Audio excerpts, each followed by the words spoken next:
Welcome back again to my channel. So mga kasukay, mga kalingap, isang mapagpalang araw na muli sa atin lahat. So for today's vlog, ito magbibigay tayo ng opinion, reaction dito sa gusto ni Yang Mi na magkaroon ng landing pad o gusto siya mismo yung magpapatayo ng landing pad dito sa kanilang lugar. Walang iba kundi sa Iloilo. Pero bakit biglang ayaw na niya, nagbago? So pag-uusapan po natin sa video na ito. Pero bago natin simulan yan, huwag niyo pong kakalimutang mag-subscribe. Val Santos Matubang, Kalinga Prab, Ate Edna Vlogs, at ang inyong lingkod, Gandang Emmy. Sa mga hindi pa po nakapag-subscribe, please subscribe and please hit the notification bell para lagi po kayong updated sa aking mga ina-upload na mga reaction video. So tara, panoorin po natin ang video na ito. Sabi po, gusto nyo ba magkaroon ng landing pad sa Iloilo? Ako, wala kang babayaran. Zero. Pupunta kayo sa Iloilo. Very welcome. Ako mismo ang magwe-welcome sa inyo. Diba? Never sila magbabayad. Pero very, very welcome. Electricity bill, o ano man ang mga bill-bill. Ako na ho ang magbabayad. Sarili ko na po yun. Diba? Maganda yung offer ko para magkaroon mas malawak. Hindi ako nanghingi. Hindi ako naghingi. Ay, bigyan nyo ako kasi para may karoon ng landing pad. Bibigyan ako ng pangkurente. Wala akong ganon. Hindi ho ako ganon. May nanghingi ba ko ito na parang tulungan niyo ako isang haligi, isang poses sa bahay ng sa landing pad? Never ako nanghingi sa inyo, guys. No. So maganda yung naisip ni Yang Mi, no? Makatulong.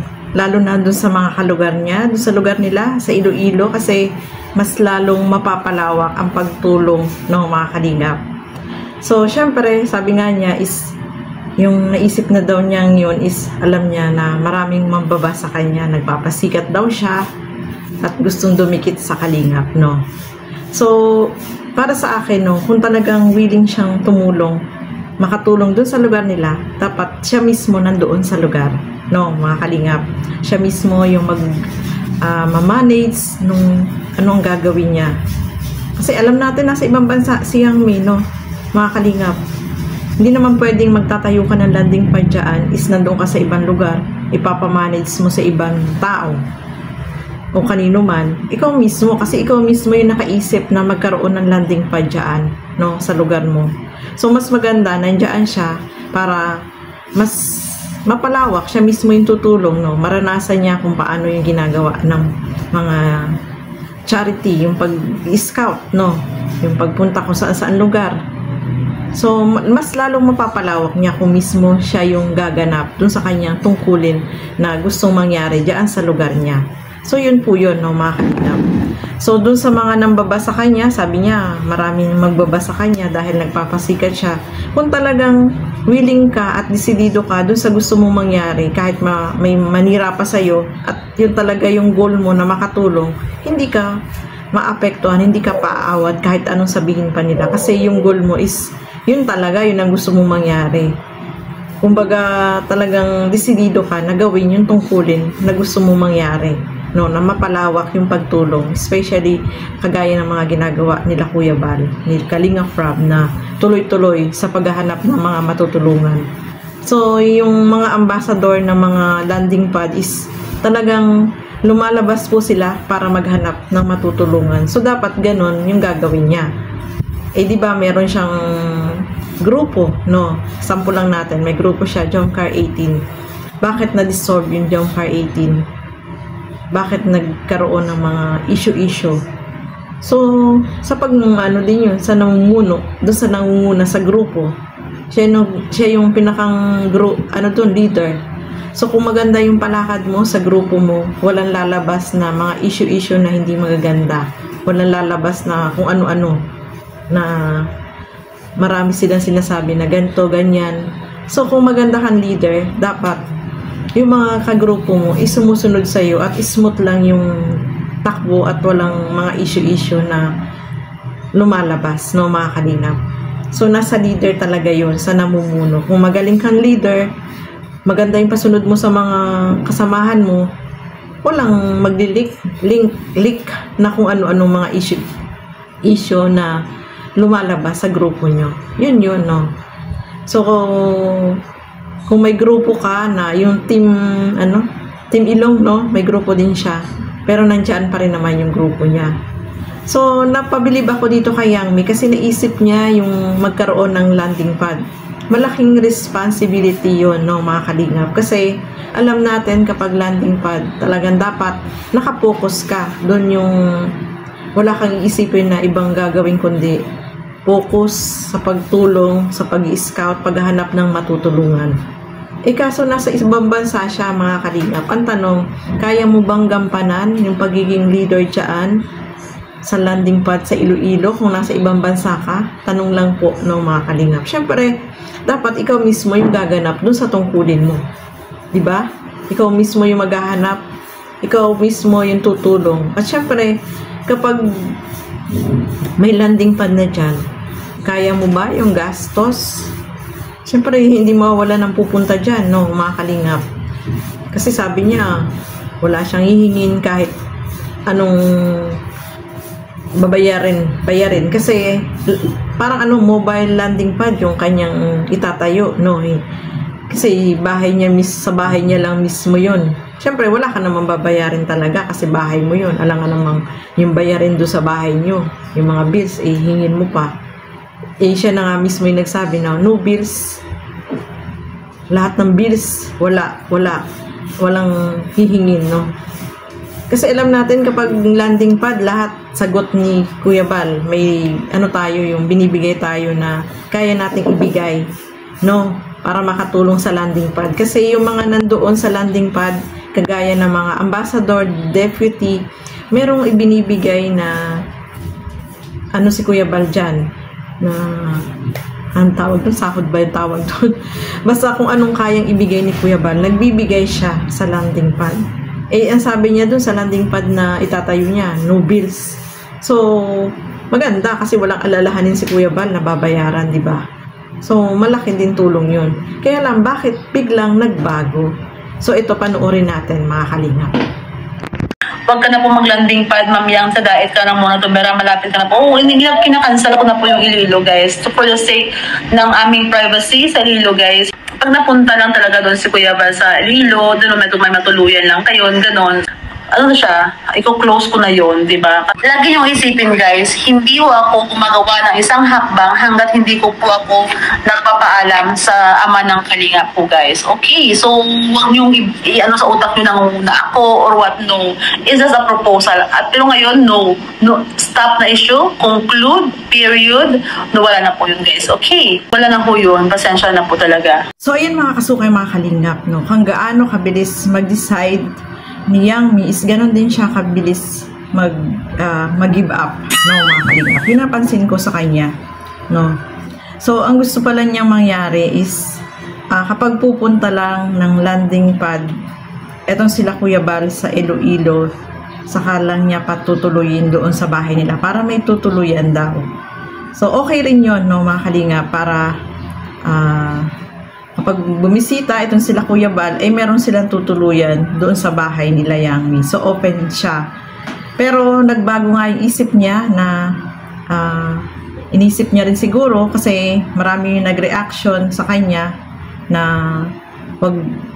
napakabilis niya mag-decide, no? Napakabilis niyang plano, hindi niya muna pinag-isipang maigi kung ano yung magiging kahinat nga nito, ano yung magiging resulta, no, mga kalingap.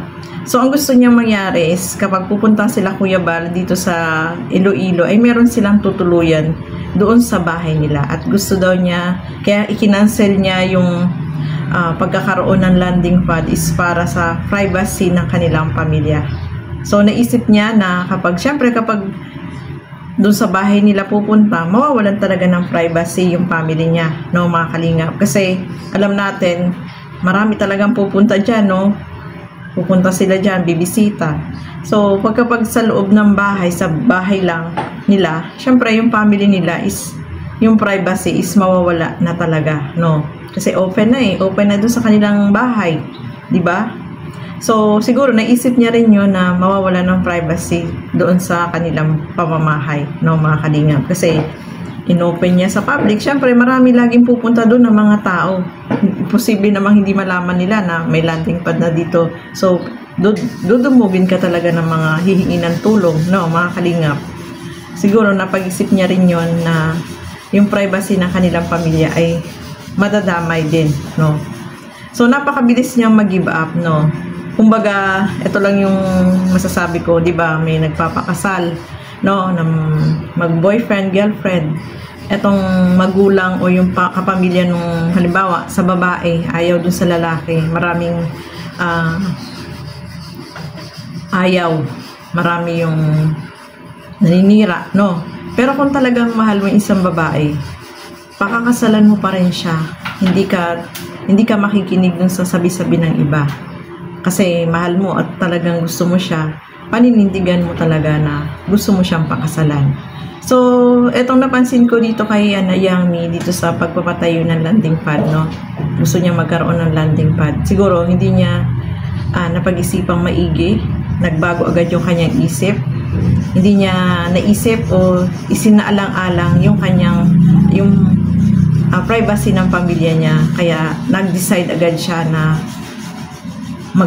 magkaroon ng landing pad dyan sa mismong bahay nila. Tapos siguro naisip niya na ay, ganito ang mangyayari. So, bigla siyang nag-give up, no? Kapag mayroon kang pinlano o talagang desidido ka na gawin ito, pag-iisipan mo maigi. Ano ba yung magiging kahihinat nga nito? Makakatulong ba to? O may masasagasaan kaya nito? So, dapat ganun, no? Hindi ka basta-basta mag-decide. Pag-ninilay-nilayan mo o pag-iisipan mo maigi kung ano yung magiging consequence ng gagawin mo. So, siguro napag-isipan ni Yangmi na yung privacy nga ng family niya ay maapektuhan. So, tama naman yun, no, mga kalingap, na yung family first ang unahin niya. Kasi, pwede naman siyang tumulong. Pwede naman siyang magbigay ng tulong sa landing pad kahit hindi siya magtayo. Kasi nasa ibang bansa naman po siya, no, mga kalingap. Wala naman siya dyan sa lugar nila. Okay lang kung nandiyan siya at siya mismo yung magmamanage o siya mismo yung tatayong ambassador. O sabi nga ni Kuya Bal, isa na siyang director ng landing pad, no, mga kalingap. Pero nasa ibang bansa pa siya eh. So, dapat bago ka mag-desisyon, dapat nandiyan ka mismo sa lugar at nasubukan mo munang mag-charity, no? Nasubukan mo munang maghanap ng matutulungan. Maghanap, pumunta sa iba-ibang lugar para maghanap ng matutulungan, no, mga kalingap. Sabi nga nila, si Yangmi is collector. Siya yung nagpo-collect ng mga pera na ibinibigay ng mga sponsor na itinutulong sa jump car, no, mga kalingap, at sa iba pang mga tinutulungan nila. So, itry niya munang mag-charity para alam niya kung gaano kahirap. Kasi alam ko mahirap talaga yan kapag ganyan na mayroon kang responsibility na gagampanan. Lalo na yung pinakang ng landing pad. Mahirap po yan, no? Talagang dapat dedicated ka at wala ka sa malayo. Siyempre, ikaw mismo yung gaganap dun sa tungkulin na gagawin mo.